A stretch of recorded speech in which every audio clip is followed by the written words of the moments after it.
4 अगस्त 2019 श्रीनगर घाटी में एक अजीब सी खामोशी थी। उस रात जम्मू कश्मीर के हर बड़े नेता के घर के बाहर सुरक्षाकर्मी तैनात थे।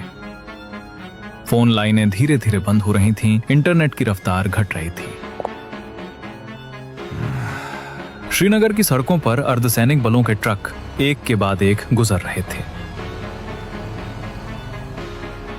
नेशनल कॉन्फ्रेंस के नेता फारूक अब्दुल्ला उस रात अपने घर पर थे। उन्हें लग रहा था कि शायद कोई बड़ा ऑपरेशन होने वाला था, कोई आतंकी हमला रोकने की कोशिश हो रही थी।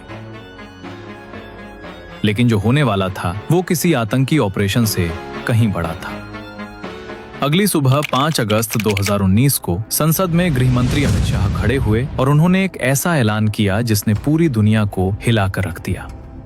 अनुच्छेद 370 जो 70 साल से जम्मू कश्मीर को भारत के बाकी हिस्सों से अलग रखता था, वो खत्म हो चुका था। पाकिस्तान में हड़कंप मच गया, विपक्ष सन्न रह गया, दुनिया भर के मीडिया चैनल चिल्लाने लगे। लेकिन दोस्तों, जो देखा वो सिर्फ एक झलक थी। असली कहानी उससे 5 साल पहले शुरू हुई थी। उन गलियों में जहां कोई कैमरा नहीं था, उन कमरों में जहां कोई माइक नहीं था, और उस एक शख्स के दिमाग में जिसने ये पूरा खेल बिना किसी को बताए खेला। उस शख्स का नाम था अजीत कुमार डोभाल। सन 1989 कश्मीर घाटी आतंक से जल रही थी। पाकिस्तान की खुफिया एजेंसी ISI ने एक ऐसी चाल चली जिसने पूरी घाटी की रंगत बदल दी।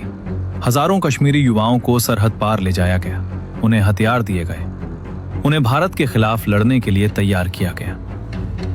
कश्मीरी पंडितों को रातों रात घर छोड़ना पड़ा, सैकड़ों बेगुनाह मारे गए।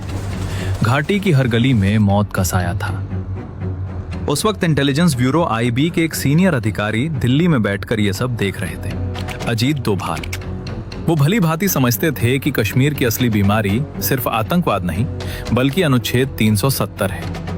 ये वो कानूनी कवच था जिसकी आड़ में पाकिस्तान दशकों से अपना स्लीपर सेल और प्रोपेगेंडा नेटवर्क चला रहा था। अलग झंडा, अलग संविधान। इसने एक ऐसी जमीन तैयार कर दी थी जहां अलगाववाद की जड़ें मजबूत हो रही थीं। डोभाल जानते थे कि 370 के रहते कश्मीर का दर्द कभी खत्म नहीं होगा, लेकिन उस दौर में ये महज एक दूर का सपना था। 2014 भारत की राजनीति में बड़ा बदलाव आया। नरेंद्र मोदी देश के प्रधानमंत्री बने और उनका पहला सबसे कड़ा फैसला था अजीत डोभाल को राष्ट्रीय सुरक्षा सलाहकार NSA नियुक्त करना।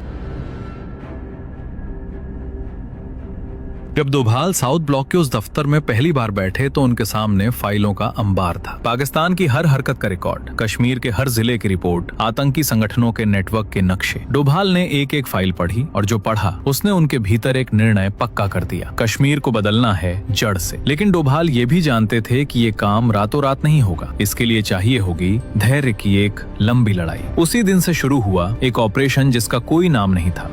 2015 से 2018 के बीच डोभाल ने सबसे पहला काम किया कश्मीर के असली हालात को समझना। वो खुद श्रीनगर जाते, लेकिन सरकारी काफिले में नहीं, बिना बड़े प्रोटोकॉल के। कभी एक छोटी गाड़ी में, कभी हेलीकॉप्टर से किसी दूर दराज जिले में उतर जाते। उन्होंने अलग अलग तबके के लोगों से मुलाकात की, व्यापारी, किसान, युवा, पुलिस अधिकारी, सेना के जवान, यहाँ तक कि वो लोग भी जो कभी पत्थरबाजी में शामिल रहे थे।